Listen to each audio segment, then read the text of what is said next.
Assalamualaikum warahmatullahi wabarakatuh. Perkenalkan, nama saya Nadia Ramani Putri, NIM 204105020056. Saya dari kelas Ekonomi Syariah 2 angkatan 2020. Pada kesempatan hari ini, saya akan menanggapi video tanggapan dari Bapak Dr. Abdul Wadud Nafis LC MEI, yaitu mengenai kebijakan fiskal dalam perspektif ekonomi Islam. Pembahasan pertama yaitu pengertian kebijakan fiskal. Kebijakan fiskal adalah kebijakan yang dilakukan oleh pemerintah dengan cara meningkatkan atau mengurangi pendapatan dan belanja negara untuk mencapai tujuan yang diharapkan, seperti mengurangi jumlah pengangguran atau mencapai pertumbuhan ekonomi yang sudah ditargetkan. Pembahasan yang kedua yaitu tujuan kebijakan fiskal.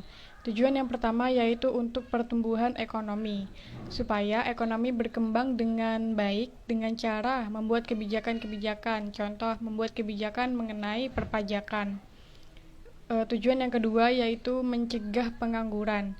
Misal dengan cara pemerintah memberikan subsidi atau bantuan-bantuan kepada UMKM atau industri-industri agar terus berkembang dan tidak mengalami kebangkrutan atau PHK karena bangkrut. Tujuan yang ketiga yaitu stabilitas harga. Pemerintah melakukan kontraktif bagaimana stabilitas uang terjadi dengan cara menaikkan suku bunga, mengatur peredaran uang beredar, menaikkan atau mengurangi pajak untuk menstabilkan harga barang. Yang ketiga, mendorong laju investasi. Karena ketika pemerintah mengurangi pajak dalam sektor tertentu, maka akan menarik pengusaha-pengusaha untuk melakukan investasi pada perusahaan-perusahaan tertentu. Tujuan yang terakhir yaitu untuk mewujudkan keadilan sosial. Contohnya, pemerintah memberikan pajak progresif kepada pengusaha-pengusaha yang memiliki usaha, memberikan subsidi kepada masyarakat yang berpendapatan rendah, sehingga terjadi keadilan sosial. Pembahasan yang ketiga yaitu jenis-jenis kebijakan fiskal. Jenis kebijakan fiskal itu ada dua, ekspansif dan kontraksional. Ekspansif adalah kebijakan mengenai bagaimana pemerintah banyak mengeluarkan uang di masyarakat dalam rangka meningkatkan laju ekonomi.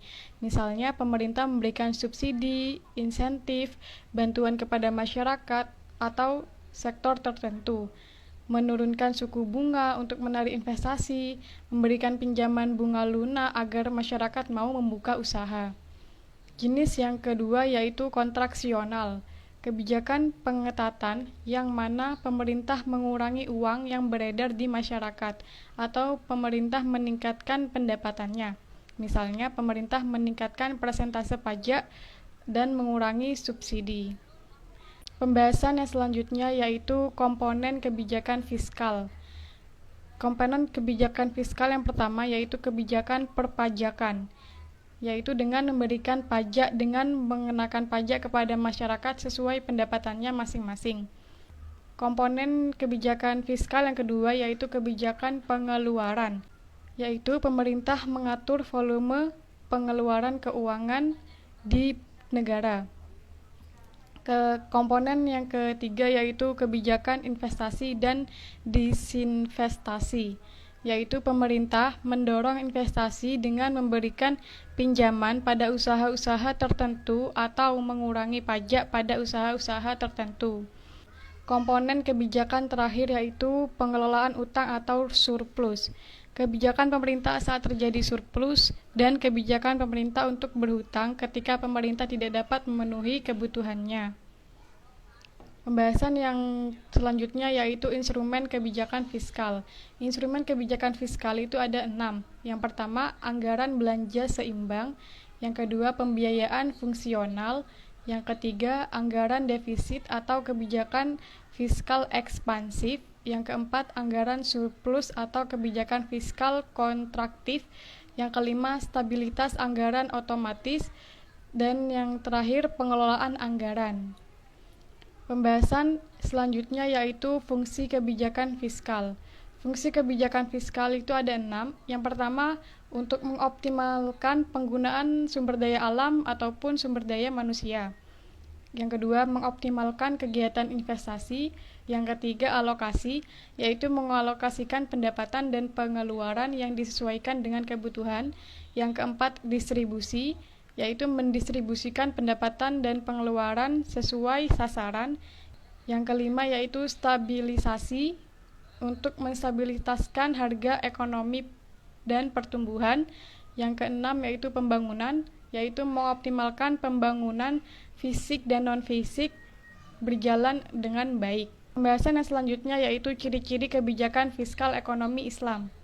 Ciri-ciri kebijakan fiskal ekonomi Islam yang pertama yaitu pengeluaran negara dilakukan sesuai pendapatan sehingga jarang terjadi defisit anggaran. Yang kedua, sistem pajak proporsional. Pajak dalam ekonomi Islam dibebankan berdasarkan tingkat produktivitasnya. Yang ketiga, penghitungan zakat berdasarkan hasil keuntungan, bukan pada jumlah barang. Pembahasan yang selanjutnya yaitu fungsi kebijakan fiskal dalam ekonomi Islam. Fungsi yang pertama yaitu memelihara terhadap hukum, keadilan, dan pertahanan. Yang kedua, perumusan dan pelaksanaan terhadap kebaikan ekonomi. Yang ketiga, manajemen kekayaan pemerintah. Yang keempat, investasi ekonomi oleh pemerintah jika diperlukan. Pembahasan yang terakhir yaitu instrumen kebijakan fiskal dalam ekonomi Islam. Instrumen yang pertama yaitu jizyah, atau pajak yang dibebankan kepada non-muslim yang tinggal di negara-negara Islam sebagai imbalan dari perlindungan. Yang kedua yaitu ghanimah, yaitu harta rampasan yang disebabkan oleh perang. Yang ketiga yaitu fa'al, harta rampasan tanpa melalui ghanimah atau perang. Yang keempat itu zakat, mempunyai harta yang terhitung nisab. Yang kelima itu khoroj, pajak yang dikenakan pada tanah hasil kekuasaan.